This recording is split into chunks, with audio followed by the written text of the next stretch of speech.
Hello and welcome to Taking Levy's episode 31 for 2018. My name is Lee. I'm in Western Australia. It's me and Vikas yet again this week. No, he's in Canberra. Hey everyone. I just realised I did the very Aussie thing of Yeah. doing the talking higher rising thing at the end, and it was completely unnecessary. Anyway, apart from me making random observations The, about... the Australian inflection. Yeah. The longer the sentence goes, the higher our voice just happens to that's go it. because we just have to keep talking. One of the best things... So I really love hearing dialect coaches talk about accents, or like how people do accents on in movies and stuff. And there was a guy who talked about Australian accents, and I'm like, and he did a pretty good one, and he explained it pretty well. I'm like, yeah, we Aussies are really weird in the way we talk. Okay, anyway. Well, the biggest thing, look, the biggest thing before we go into serious topics is how we do the positive negative thing in the same sentence. Yeah, nah. Like, yeah, nah, Yeah. or nah, yeah. Yeah. Yeah, there's a game I really love called Stellaris, and they're doing an Australian announcer pack thing, and it's just people coming saying it. Unless it says yeah, no, it's not right, all this kind of stuff. I'll nip you, mate. Yeah, yeah. Yeah. The liberal use of the C word. Oh, good. Yeah. I've been wondering when that would work into the North American vernacular. Yeah. All of that aside, 3 topics today. Yeah. We've actually got a fair bit to talk about. So we're going to talk about Pauline Hanson having a shit fit over whether it's okay to be white, because, of course, the Australian Senate has no better use of their time. We're going to talk about what was the other thing? Money going to Catholic and independent schools, and whether, that kind of ongoing stoush. And what was the other thing? Was there another thing?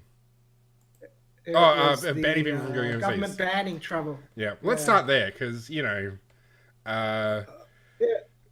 It's people who are supporting this policy, I've found, seem to be conflating a number of issues. So they say, the bill specifically targets welfare debt, right? At least that's what the government is pitching it as. Now, the actual word of this legislation isn't out yet. But what Scott Morrison was saying was, if you have welfare debt, we're not going to let you go overseas, right? Yeah. Until you've cleared all your welfare debt. And I don't know if it's even legislation, because the article I'm looking at says they've already put 20 orders out. So it seems like it's more of a change of policy. They're using it.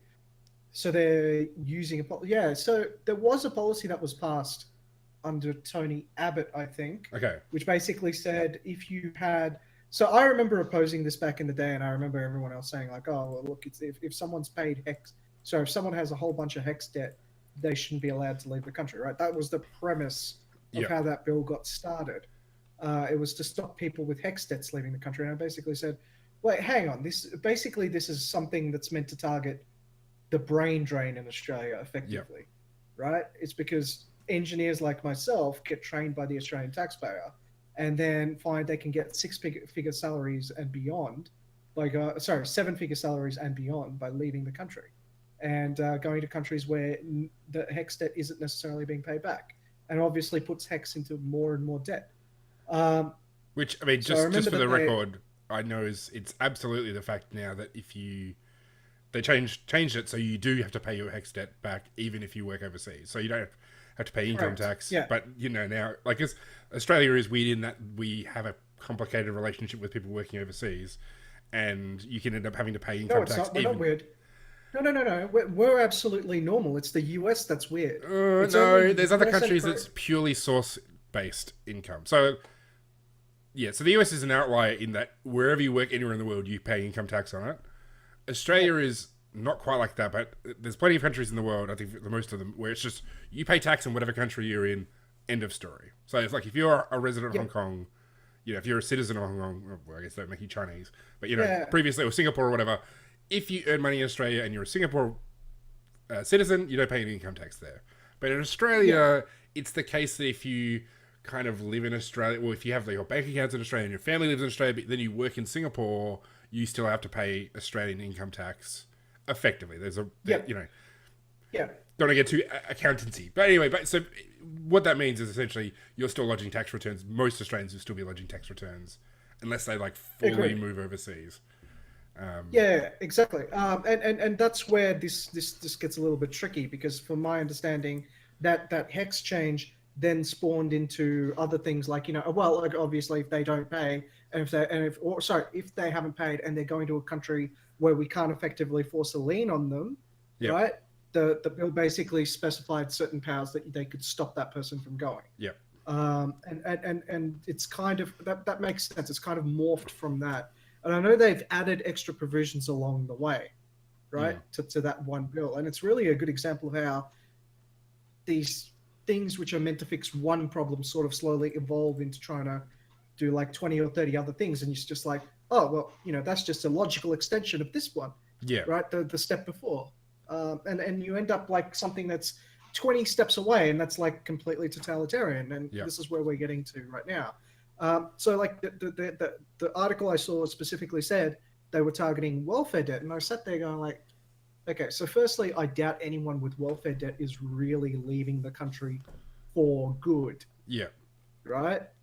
These are people. They're fleeing to Argentina to hang out with all the Nazis to, avoid extradition or whatever. Yeah, and I kind of sit there going like, I'm of the impression that these people are incapable of leaving Australia for good because they're on welfare here, right? So let's pretend they've managed to scrounge up enough money from welfare, or if they've managed to get a increased payout, which they now have to pay back. I have my doubts that they're going to be able to go to somewhere like Southeast Asia or some other country and scrounge off welfare over there.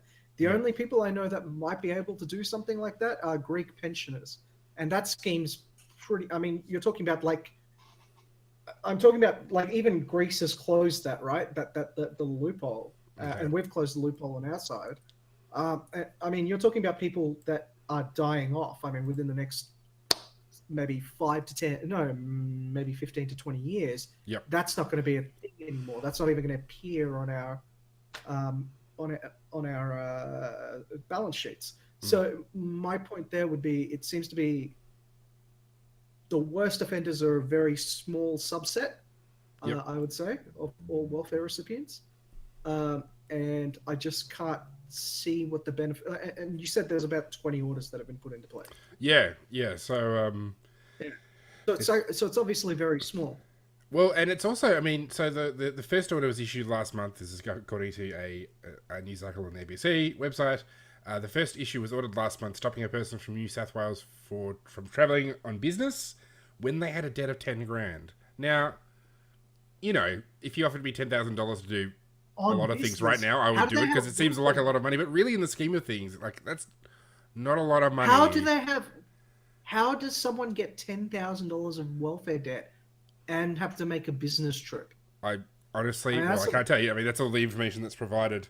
In another case, it goes on to say there was someone who was a $60,000 debt hit with a travel ban. I mean, you got to wonder how is it that somebody gets a $60,000 travel welfare debt? Like, it just. I mean, some of this, like, it's not unusual for Centrelink to make mistakes and then to punish people afterwards for making those mistakes. They can be transparent and forthright, and Centrelink's like, yeah, this is the right amount of money, and then they come back later and say, oh no, that was the wrong amount of money, and then you are in trouble.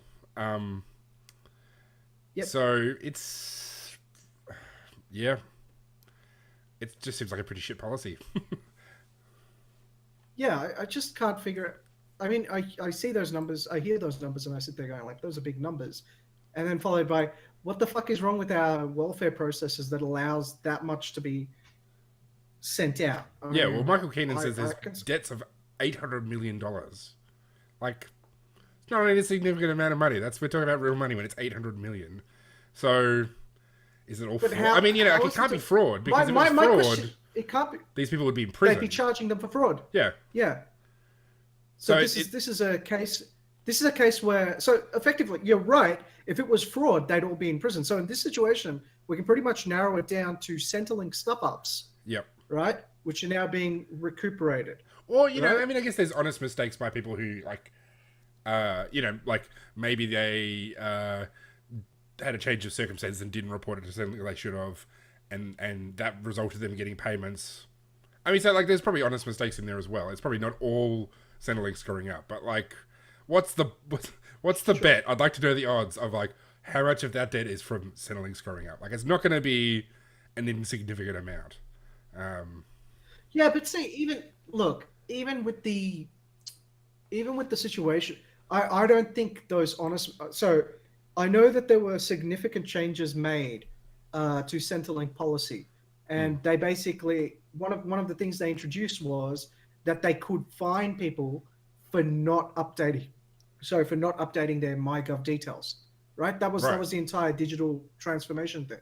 Yep. Right now, until I was hospitalized very recently, I didn't have a MyGov account or anything like that. Yep. Right, and I found out that there's been this entire thing where they've effectively created a one-stop portal, right? Yep. To update all these details and all this other crap. So now I don't use government services in that way, so I've never needed. You don't lodge a tax return through it, because that's through MyGov as well. No, I lodged a tax return through my accountant. Someone who needs a little bit of sorting out of their financial records. Sure, yeah. No judgment. Yeah. In fact, I welcome it. Please, everybody, use accountants to do your tax returns. That's going to guarantee me future income. So, just putting it out there. Yeah, but, so no, I do not use MyGov. Yeah, sure. That, I mean, you're not going to get Centrelink either. So, like, if you don't get Centrelink and you're not doing your tax returns through that portal, well, that's probably most people. And, I mean, I guess... Yeah. So, anyway. Sorry, keep going. Yeah, so I had no reason for that. But from what I understand, from what I understood from the nurse who explained it to me, there's now a one-stop portal, and you really have no excuse to not have your e-health records and everything like that up to date on there. Yeah. They said, because if you're using government services, that's where you find out all your information. Yep. Right? So with respect to that, I sit there and go, like, if you are one of those people who is on welfare, I'd be very surprised that you're not familiar with MyGov and you're not keeping your details up to date on that. So I'm pretty sure they made changes because of that situation. So to actually get this down. So I actually suspect that the number might be more related to Centrelink stuff-ups. Yep. Rather than deliberate fraud. Because if it was deliberate fraud, the people would be obviously in jail. Yeah, for sure. Taking home would absolutely land you enough trouble to go to prison or, receive some sort of significant penalty. All right, well, let's move on. So let's talk about Pauline Hanson, because Lord knows she's our favourite. And by favourite, she's totally shit. Yeah, talking about absolute incompetence in government. Pauline Hanson, everybody. So she put forward a motion in the second greatest deliberative body in the world. On the 20th of September, she gave notice that she proposes to move that the Senate acknowledge A, the deplorable rise of anti-white racism attacks on Western civilization, B, it's okay to be white. Yeah. Yeah. Great job, Pauline. You're not a complete idiot. Yeah. So I'd be very surprised if B didn't get unanimous support. I do happen to believe very strongly that it is okay to be white. Now, I'm not white, but I don't begrudge anyone that is. I'm good. I'm glad. I feel that was me being really sarcastic, need Camille Foster by the from way. the Fifth Column to be here to talk about how stupid race is as a concept. But anyway, maybe we'll get into that. Keep going. Sorry. Keep going. I just want to make one cultural point. Can I just say it saddens me that people from Europe with such a rich cultural history that spans like thousands of years can literally take all of that heritage that you've got and chuck it all in the bin and call yourself white. Yeah. And I'm sitting there going like, you're the reason why Europe can't have nice things. So that's actually something that I every time I meet a white nationalist or a white supremacist or someone who's like all about being white, I sit there and go like, you're the reason why Europe doesn't have a culture anymore because you've given it all up for your skin color. Yep. Yeah, I think the point I made last time we talked about this, which must have been the Blair, what's his name? I think.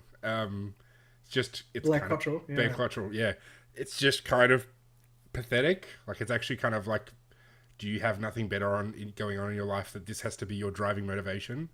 But yeah, I mean, she did. Sorry, keep going.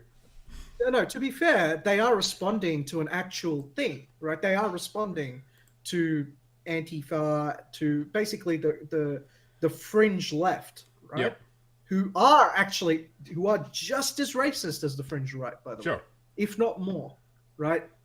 I don't know exactly how you would quantify it, right? But they're just as racist to me, right? Like I sit there and go like, okay, so it's just they pick a different group of people to be, Yep.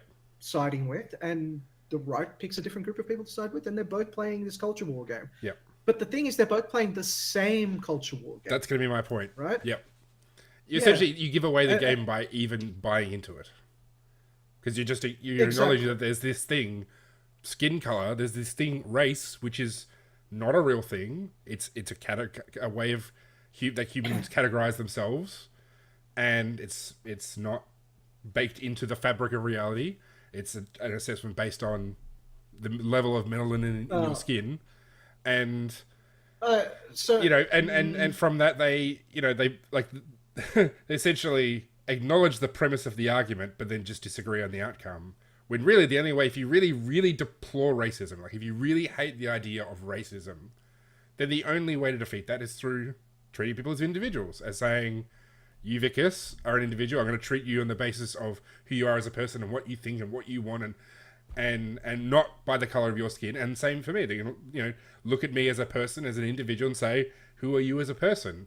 And I mean, sure, but like that's what undoes racism. Like if you really want to attack anti-white racism, then you go to individualism. You need to go hardcore individualization. Yeah. Now, here's the thing. That when we say race isn't a thing, I think it all comes down to definitions here, right? Yeah, sure. So what exactly is a race, right? And a typical definition of race is basically based on roughly, geographical locations of where civilizations popped up, right? And that is that people, as a result of being, geographically located in certain areas, tended to basically look slightly different than people from other areas, sure. Right? So, like, for example, like the melanin in Africa obviously forced them to be darker than the rest of us. Yeah. Right? So well, some of us. Some of them are. Yeah, some of us. Yeah, but so in terms of genetics, right?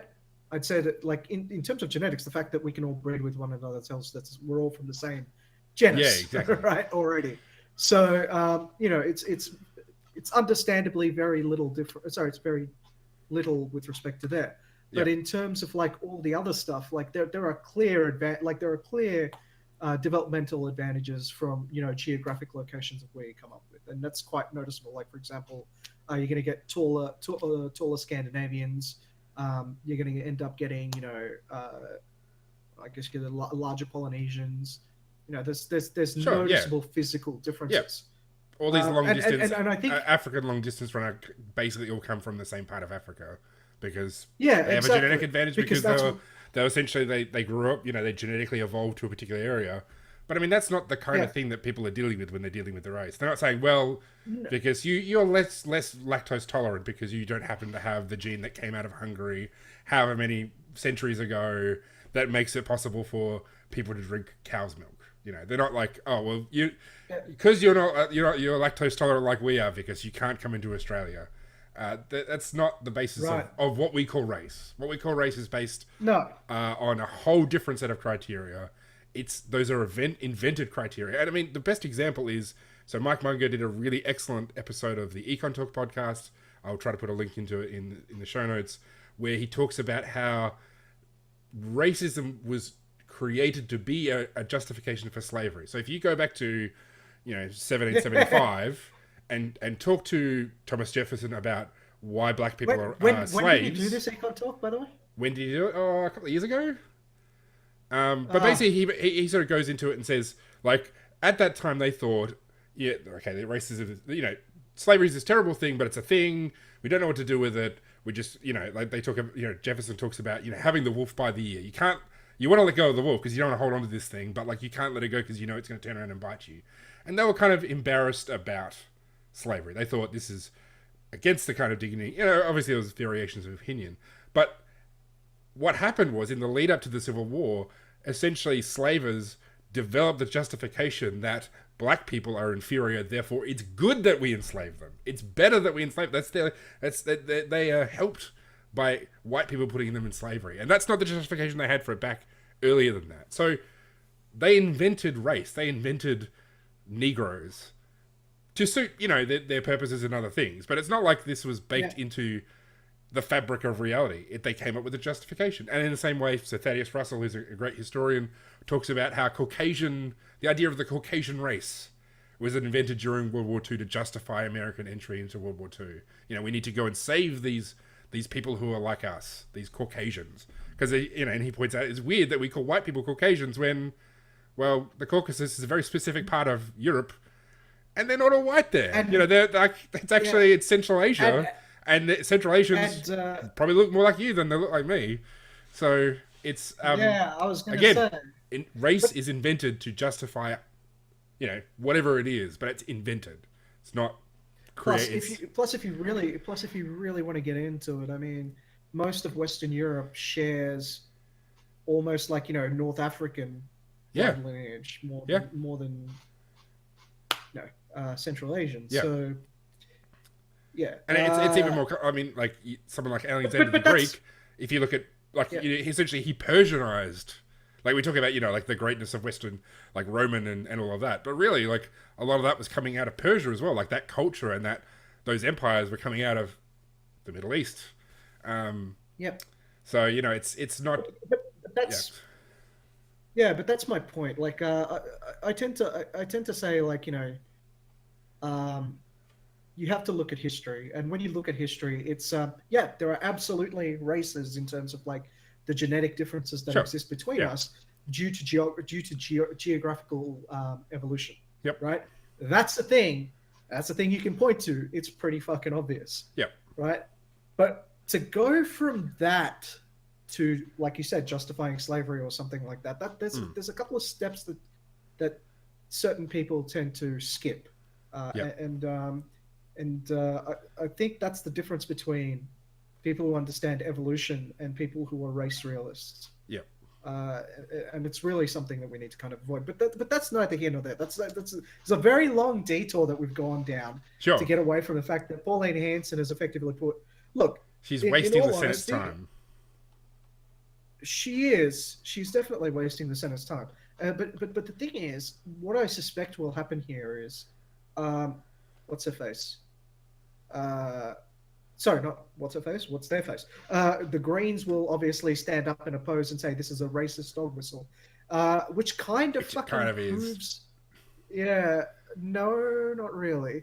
I mean, it's the people who are really going around saying it's okay to be white. They don't happen to be the kinds of people who are like you and me, or like who gives a fuck about race, like who cares about the notion of race. Let's get rid of the idea. The people who are going around saying it's okay to be white are the people who are really obsessed with race, who are really, think there is these sharp racial differences and that we need to, maybe stop those other bad race people coming over here. Okay, but this is so in that regard, it is a dog whistle. Sure, but in that, I guess this is where you and I deviate, because I don't fucking care who says it, right? I care about whether what they've said is true or not. Sure. Right? And in that scenario, that's their point, is that people aren't listening to what's being said anymore, right? Like the statement, it's okay to be white, doesn't matter who the fuck says it, right? It's an innocuous statement. It's a truism, right? It's technically a tautology, right? It doesn't make any claims about anything. It's pretty much always true, right? Is it okay? Like, is it okay to be white? It should be. Why would there not be a reason to be okay to be white? Right? So it's a conversation. It's a really shitty conversation starter. But like, my point is, right? If they are wrong, right, it just gets swept over because it's such an innocuous statement that's completely meaningless and no one really gives a shit, right? If they're wrong about like there being this massive culture war about where people are trying to marginalize whites, right? But if it's true, right? People will go, okay, so it was a white nationalist that said it, therefore it's not true, therefore it's a statement that we should get all huffed about.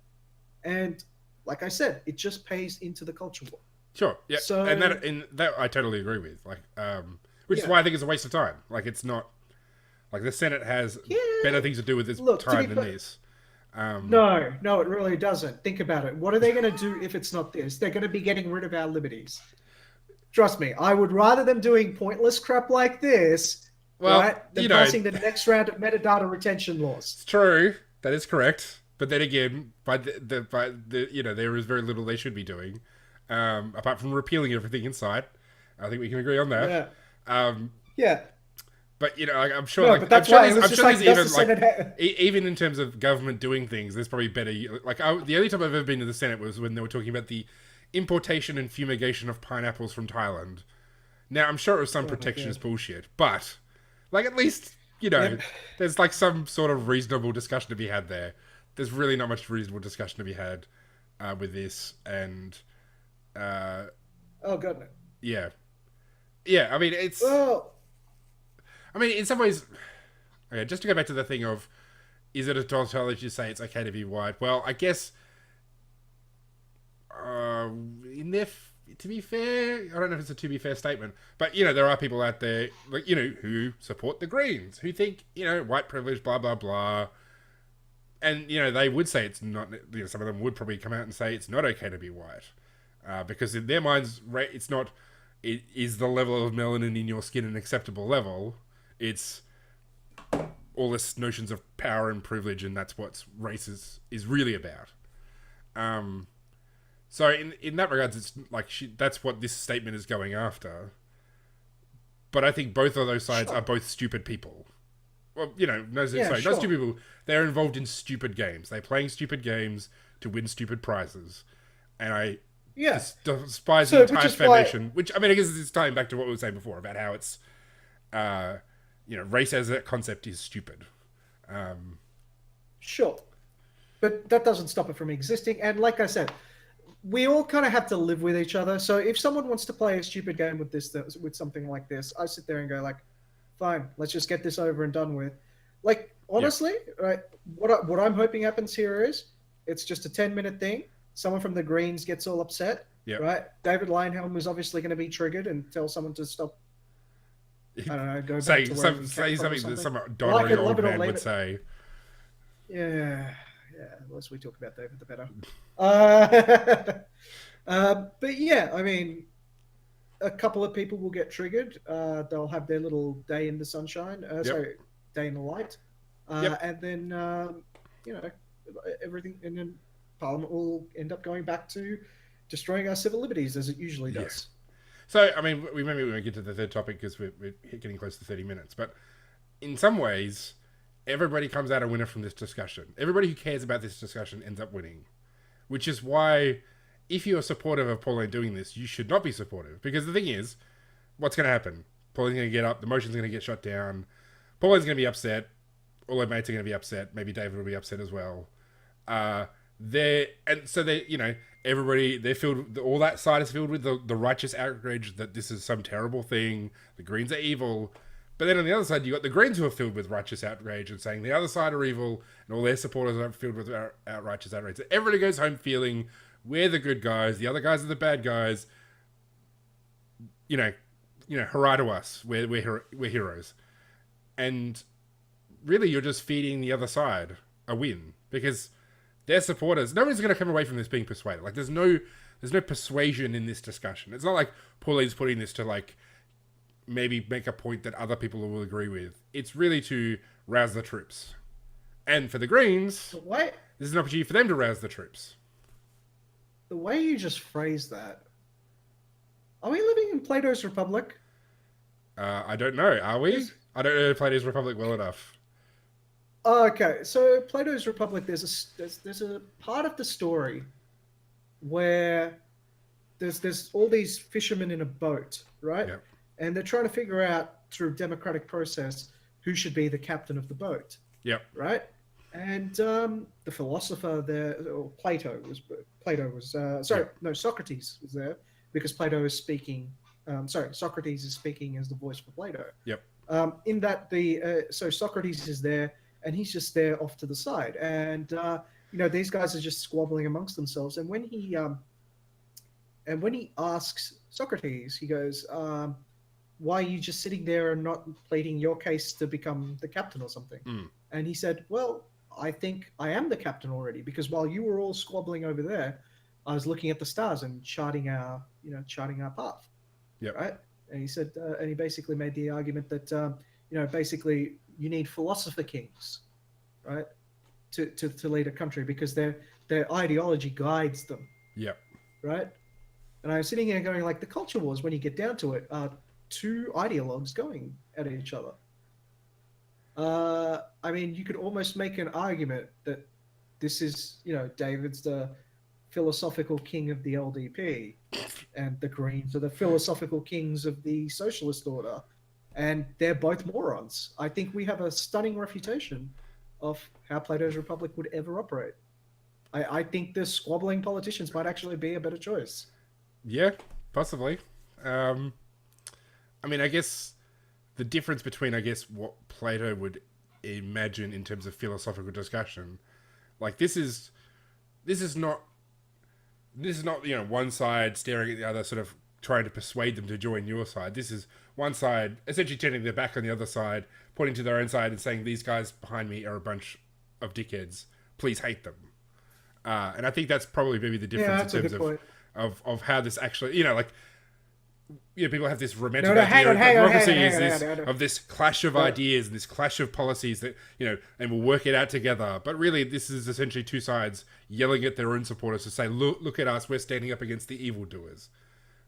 So, I want to agree with you, except if you go back to your classics here, no, Plato would absolutely turn back to his guys and go, those guys are dickheads, right? Yeah. You gotta hate them, because that's a very Platonian attitude, right? Yep. Plato was Platonic. All about his world of forms. Yeah, it was all about the world of forms, and how you need a good, strong tyrant to really, What you are talking about, though, is the Socratic approach is definitely what you're discussing.